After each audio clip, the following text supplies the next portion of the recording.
Kitab Keluaran. Di video pertama, kita sudah menggali pasal 1-18 yang menceritakan kisah dasar tentang bagaimana Allah menyelamatkan bangsa Israel yang telah diperbudak dengan cara melawan dan mengalahkan Firaun sambil menawarkan jalan keluar melalui darah anak domba Paskah. Lalu Allah membebaskan umatnya dengan cara membawa mereka menyeberangi lautan dan melewati padang gurun. Namun, secara mengejutkan ternyata hal itu membuat mereka menggerutu dan mengeluh. Paruh kedua dari kitab Keluaran diawali dengan kisah Musa yang memimpin bangsa Israel ke kaki Gunung Sinai, di mana Allah mengundang bangsa Israel untuk masuk ke dalam sebuah hubungan perjanjian. Di sini kita menemukan momen kunci dalam alur cerita Alkitab, karena ini merujuk dan mengembangkan janji Allah kepada Abraham.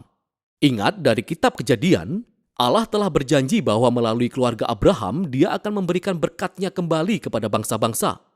Dan di sini kita menemukan lebih banyak lagi. Allah berkata bahwa jika umat Israel mematuhi syarat-syarat perjanjiannya, maka mereka akan sungguh-sungguh dibentuk oleh hukum-hukum, pengajaran, dan keadilan Allah yang akan membuat mereka menjadi sebuah kerajaan imam.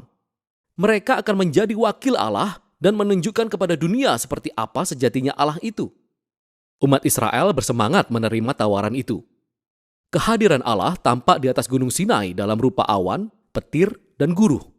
Musa naik ke atas gunung untuk mewakili mereka. Dan Allah memulai dengan memberi aturan-aturan pokok perjanjian yang terkenal dengan sebutan 10 perintah Allah.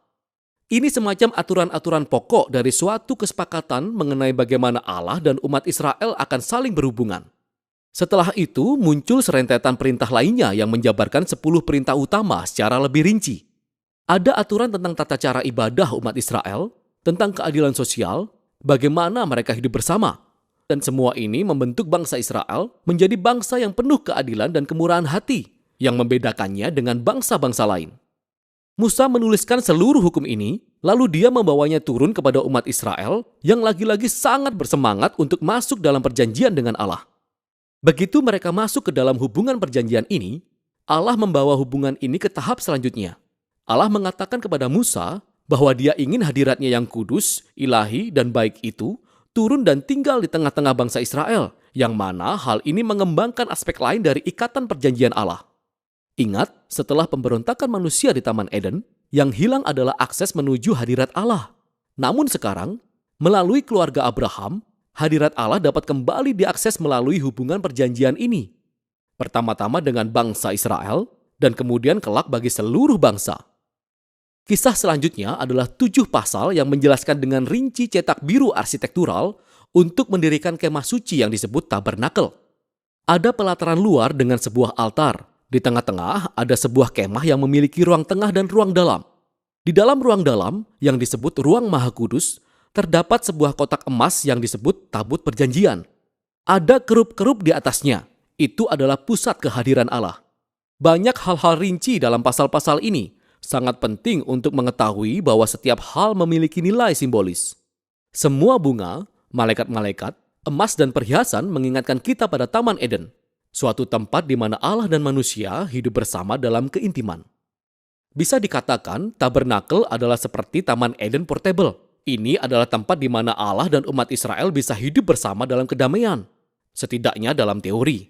Karena di sini ada yang sangat-sangat keliru. Israel melanggar perjanjian. Ketika Musa ada di atas gunung untuk menerima cetak biru tabernakel, jauh di bawah, tepatnya di perkemahan, umat Israel kehilangan kesabaran. Mereka meminta saudara Musa yang bernama Harun untuk membuat patung anak lembu emas, supaya mereka dapat menyembahnya sebagai Tuhan yang telah menyelamatkan mereka dari perbudakan di Mesir.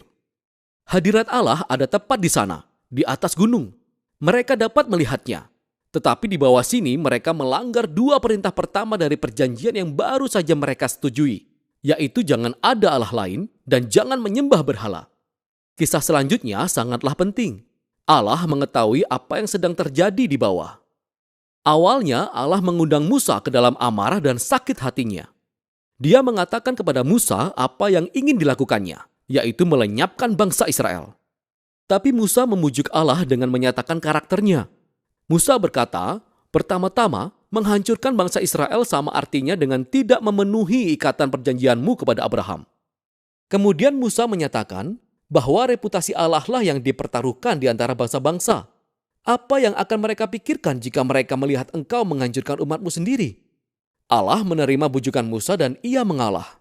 Walaupun Allah menjatuhkan hukuman atas orang-orang yang memicu penyembahan berhala, ia mengampuni Israel sebagai bangsa dan berjanji akan memperbarui perjanjiannya. Di titik inilah dalam kisah ini, untuk pertama kalinya Allah menjelaskan karakternya sendiri kepada Musa. Allah berkata, Allah itu Maha Pengasih dan Penyayang. Dia panjang sabar, setia pada perjanjiannya. Dia mengampuni kesalahan, tetapi tidak membebaskan orang yang bersalah dari hukuman. Kita bisa merasakan ketegangan ini. Allah penuh pengampunan, namun dia juga harus menindak kejahatan jika ia mengklaim dirinya baik. Di atas segalanya, Allah itu setia akan janji-janjinya. Walaupun dia tahu bahwa dia sedang mengikatkan diri kepada orang-orang yang tidak setia sama sekali. Setelah memperbarui perjanjian dengan bangsa Israel, Allah memerintahkan Musa untuk melanjutkan membangun tabernakel. Dan sekali lagi, kita mendapati 5 pasal yang panjang yang menjelaskan secara rinci tentang konstruksi tabernakel. Pendirian tabernakel pun berhasil dalam pasal terakhir, di mana tabernakel selesai dibangun. Hadirat ilahi Allah yang mulia datang dan melayang-layang di atas kemah, dan kita mempunyai pengharapan yang tinggi.